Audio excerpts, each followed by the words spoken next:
മുട്ട ബിനുവിന്റെ ഊഞ്ഞാലാട്ടം തൊപ്പികൾ തെറിക്കുന്നു. CMRL മാസപ്പടി കേസുമായി ബന്ധപ്പെട്ട് പിണറായി വിജയന്റെ മകൾ വീണ വിജയന് എതിരായി എൻഫോഴ്സ്മെന്റ് ഡയറക്ടറേറ്റ് പരിശോധന നടത്തിയ ദിവസം ഇഡിക്കെതിരെ ആക്രമണം നടന്നു. ആ ആക്രമണത്തിൽ 22 CPM അനുകൂലികൾ, CPM പ്രവർത്തകർ, DYFI പ്രവർത്തകർ, SFI പ്രവർത്തകർക്കടക്കം ജയിൽ കഴിയേണ്ടി വന്നു. 60 ദിവസത്തെ ജയിൽവാസത്തിന് ശേഷമാണ് അവർക്ക് കർശന ഉപാധികളോടുകൂടി കോടതി ജാമ്യം അനുവദിച്ചത്. എല്ലാ ശനിയാഴ്ചകളിലും മ്യൂസിയം പോലീസ് സ്റ്റേഷനിൽ വന്ന് ഒപ്പിടുക എന്നുള്ളത് ഈ നിബന്ധനയിൽപ്പെടുന്ന ഒരു കാര്യമാണ്. നമുക്കറിയാമല്ലോ, പാളയം ലോക്കൽ കമ്മിറ്റി സെക്രട്ടറിയാണ് IP ബിനു. ഈ കേരളത്തിൽ തന്നെ ഏറ്റവും ശക്തമായിട്ടുള്ള, ഏറ്റവും പവർഫുൾ ആയിട്ടുള്ള CPMന്റെ ഘടകമാണ് തിരുവനന്തപുരത്തെ പാളയം ലോക്കൽ കമ്മിറ്റി.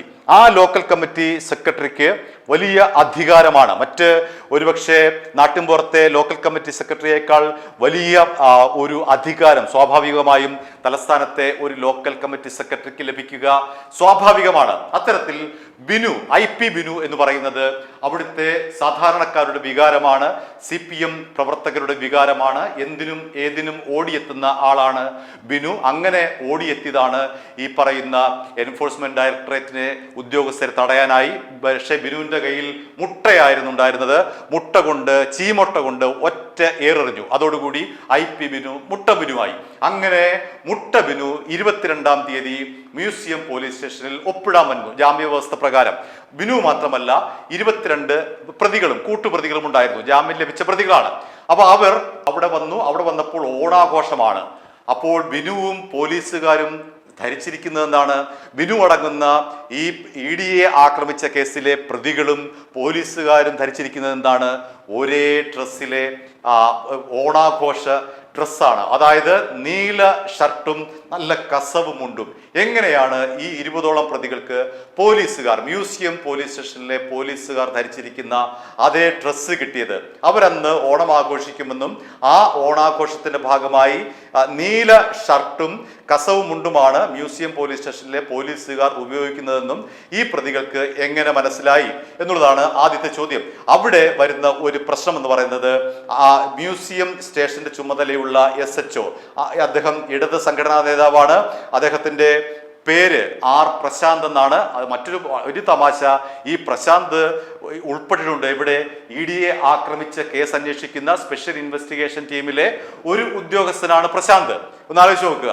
അപ്പോൾ ഈ പ്രശാന്ത് ഇടത് സംഘടനാ നേതാവാണ്. ഇപ്പോൾ അദ്ദേഹത്തെ സ്ഥലം മാറ്റിയിരിക്കുന്നതിന്റെ ഭാഗമായിട്ടായിരിക്കണം തൃശൂർ ക്രൈംബ്രാഞ്ചിലേക്കാണ് പ്രശാന്തിനെ സ്ഥലം മാറ്റിയത്, ഈ ഒരു വിവാദം വിഷയമായതോടുകൂടി. അങ്ങനെ IP ബിനു അവിടെ വന്ന് ഊഞ്ഞാലാടി. മാത്രമല്ല, പോലീസുകാർക്കൊപ്പം ചെണ്ടയടിക്കുകയും ചെയ്തു. ആ IP ബിനു തന്നെ അദ്ദേഹത്തിന്റെ FBയിൽ പോസ്റ്റ് ചെയ്തു. അതിന് താഴെ അദ്ദേഹം എഴുതിയിരിക്കുന്ന ഒരു വരി ഇതാണ്: ഊഞ്ഞാൽ കണ്ടാൽ ആടിയില്ലെങ്കിൽ പിന്നെ എന്ത് ഓണം എന്നുള്ളതാണ്. അങ്ങനെ തിരുവനന്തപുരത്തെ മ്യൂസിയം സ്റ്റേഷനിലെ പോലീസുകാരും ഈ പറയുന്ന EDയെ ആക്രമിച്ച ബിനു അടക്കമുള്ള പ്രതികളും ഒരേ ഡ്രസ്സിൽ വന്ന് മ്യൂസിയം പോലീസിൽ ഓണം ആഘോഷിച്ചിട്ട് പോയി. സ്റ്റേഷനിൽ വന്നിട്ട് ഓണം ആഘോഷിച്ചിട്ട് പോയി. അത് വിവാദമായി. ഇപ്പോഴിതാ അതിന് എതിരായി നടപടി ഉണ്ടായിരിക്കുന്നു. ഈ സ്പെഷ്യൽ ബ്രാഞ്ചിന്റെ റിപ്പോർട്ടാണ് ഇപ്പോൾ പോലീസിന് ലഭിച്ചിരിക്കുന്നത്. സ്പെഷ്യൽ ബ്രാഞ്ച് പറയുന്നത് SHOയുടെ ഭാഗത്ത് നിന്ന് ഗുരുതരമായിട്ടുള്ള വീഴ്ച ഇക്കാര്യത്തിൽ ഉണ്ടായി എന്നാണ്. കാരണം ഏത് സമയത്തും ഈ ജാമ്യം റദ്ദാക്കാവുന്നതാണ് ഈ പ്രതികളുടെ. അത്തരത്തിൽ പോലീസ് ഇപ്പോൾ നീങ്ങുകയാണ്.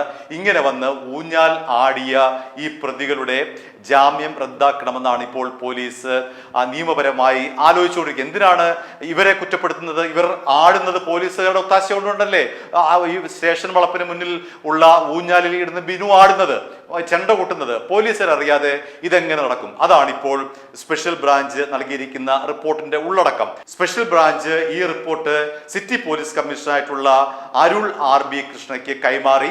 അരുൾ RB കൃഷ്ണ ഈ സ്പെഷ്യൽ ബ്രാഞ്ചിന്റെ റിപ്പോർട്ട് IG കൈമാറിയിട്ടുണ്ട്.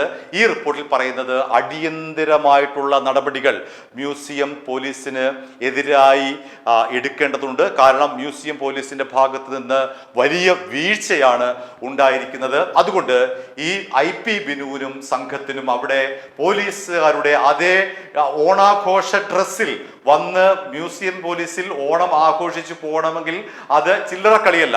അതുകൊണ്ട് തന്നെ ഈ പറയുന്ന ഒരാളെ മാത്രം കുറ്റപ്പെടുത്താതെ അവിടുത്തെ ആരൊക്കെയാണ് ഈ പ്രതികൾക്ക് ഒത്താശ ചെയ്തു കൊടുത്തത്, ആരാണ് പ്രതികളെ മുൻകൂട്ടി ഞങ്ങൾ ഇടുന്ന ഈ ഓണാഘോഷത്തിലിടുന്ന ഡ്രസ്സ് ഇതാണ്, നീല കളറിലെ ഷർട്ടും അതേപോലെ കസവ് മുണ്ടുമാണ് ഞങ്ങൾ പോലീസുകാർ ഈ ശനിയാഴ്ച ഓണാഘോഷവുമായി ബന്ധപ്പെട്ട് ഇടുന്നത് എന്നതടക്കം ആരാണ് ഈ IP ബിനുവിനും സംഘത്തിനും ചോർത്തി കൊടുത്തത്, അതോ പോലീസുകാർ തന്നെയാണോ ഈ യൂണിഫോം അല്ലെങ്കിൽ ഈ പറയുന്ന ഓണത്തിന്റെ യൂണിഫോം അവർക്ക് യൂണിഫോം എന്ന് പറയുന്നത് നീല ഷർട്ടും കസവും മുണ്ടുമാണല്ലോ, അത് ഈ IP ബിനുവിനും സംഘത്തിനും വാങ്ങിക്കൊടുത്തത് പോലീസുകാരാണോ, അല്ലെങ്കിൽ എങ്ങനെയാണ് IP ബിനുവിനും സംഘത്തിനും ഇത്ര കൃത്യമായി ഓണാഘോഷത്തിന് മ്യൂസിയം സ്റ്റേഷനിലെ പോലീസുകാർ ഇടുന്ന ഡ്രസ്സ് എങ്ങനെയാണ് IP ബിനുവിനും സംഘത്തിനും കൃത്യമായി മനസ്സിലാകുന്നത്, എങ്ങനെയാണ് അവിടെ വന്ന് ഊഞ്ഞാലാടാൻ ധൈര്യപ്പെടുന്നത്, എങ്ങനെയാണ് അവിടെ വന്ന് IP ബിനു ചെണ്ട കൊട്ടുന്നത്? അതുകൊണ്ട് പോലീസ് മുൻകൂട്ടി തന്നെ IP ബിനുവിനെ സംഘത്തെയും ഇതിന്റെ വിശദാംശങ്ങളൊക്കെ